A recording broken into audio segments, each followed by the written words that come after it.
It was a crisp November morning in the quiet suburban enclave of Willow Creek, and I never imagined I'd witness Margaret Hensley, our HOA president, standing in her pristine front yard, wrists bound in handcuffs. Her face was a storm of shock and fury as Officer Daniels read her rights.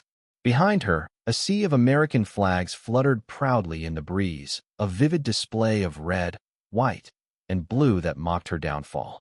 The gathered neighbors, many of them veterans who had served our country, stood in solemn silence, their eyes fixed on the scene. Margaret's desperate gaze swept the crowd for a single ally, but found none. This was the climax of a battle that had torn our community apart, and it all began 3 months earlier. It started when Margaret, a fastidious woman with a penchant for control, won the HOA presidential election unopposed. Most of us in Willow Creek, a tight-knit neighborhood of manicured lawns and cul-de-sacs, didn't think much of it.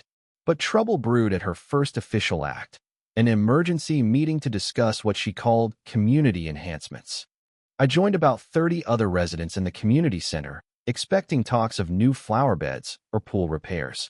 Instead, Margaret stood before us, her laptop projecting a PowerPoint titled, "Restoring Willow Creek's Prestige." With the confidence of a general, she declared that, effective immediately, all flags, American, state, or otherwise, were banned from display on any property. She claimed they created visual clutter that lowered property values, citing aesthetic uniformity as her guiding star. The room went still. You could feel the tension rise, especially among the veterans. My neighbor, John Carter, a Vietnam vet who'd flown his American flag daily for 2 decades, raised his hand. "Are you saying our patriotic displays are inappropriate?" he asked, his voice steady but sharp. Margaret didn't flinch. She doubled down, announcing fines of $200 for first offenses, escalating to $500 for repeat violations. She'd already printed violation notices and planned inspections starting Monday. When John pointed out that many residents were veterans, she shrugged, saying, "Everyone must adapt to the new standards." The meeting ended with her handing out rulebooks, oblivious to the firestorm she'd ignited. Over the next 2 weeks, Willow Creek became a powder keg. Not a single flag came down. If anything, more appeared. My neighbor Sarah, who'd never flown a flag, bought a pole and raised a Stars and Stripes banner. Veterans from nearby communities stopped by, offering support. The Stars and Stripes, POWMIA flags, and service branch banners popped up like a patriotic rebellion. Margaret, mistaking stubbornness for leadership, went full dictator. Armed with a clipboard, camera, and measuring tape, she patrolled daily, documenting violations with obsessive precision.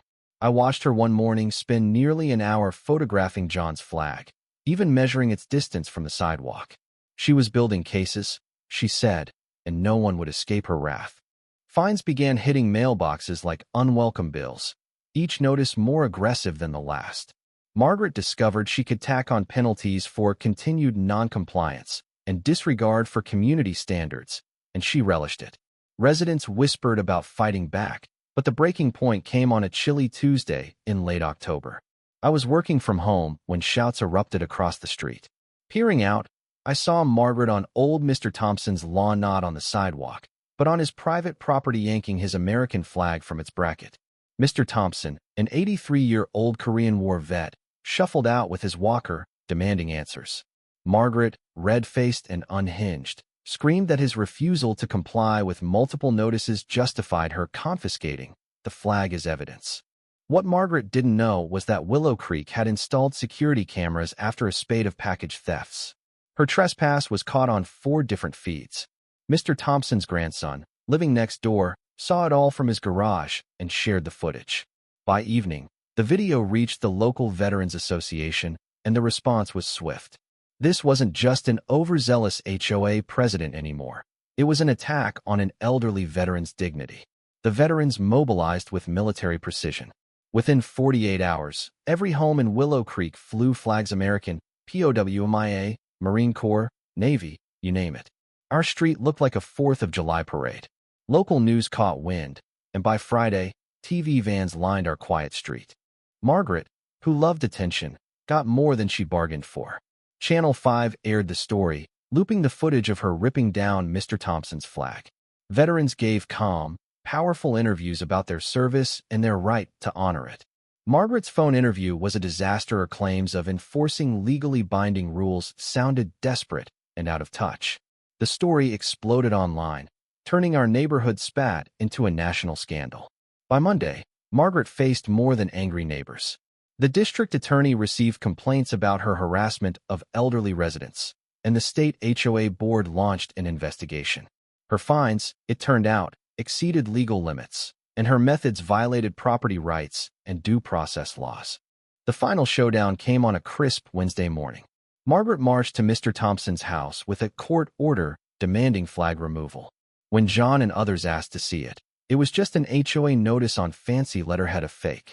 As she screamed about property values and standards, neighbors called the police. Officer Daniels arrived, and after reviewing the evidence, arrested her for criminal trespassing, harassment of elderly persons, and filing false documents. Margaret's claim of HOA diplomatic immunity was met with blank stares. As the cuffs clicked on, her face cycled through disbelief, rage, and fear. The crowd watched in silence, flags waving behind them like a symbol of defiance. That evening, the HOA board called an emergency meeting. Margaret was unanimously ousted and barred from future leadership roles. Her fines were voided, and new bylaws were drafted to protect patriotic displays. Margaret faced harsh consequences: up to 18 months in jail for harassment, $25,000 in fines for false documents, and restitution to every resident she'd wrongfully fined. As the judge read her sentence, her jaw dropped, the weight of her actions finally sinking in. Willow Creek emerged stronger, united by a shared stand against tyranny. The flags still fly, a reminder that community and honor outweigh petty control. Margaret's fall was a lesson in humility and respect, values she'd forgotten in her quest for power. What do you think about this story? Have you faced injustice or overreach in your own life? Should communities push back with collective action? Or is there a better way to handle conflicts like this? Share your thoughts in the comments below. I'd love to hear your perspective on standing up to unfairness and the role of unity in creating change.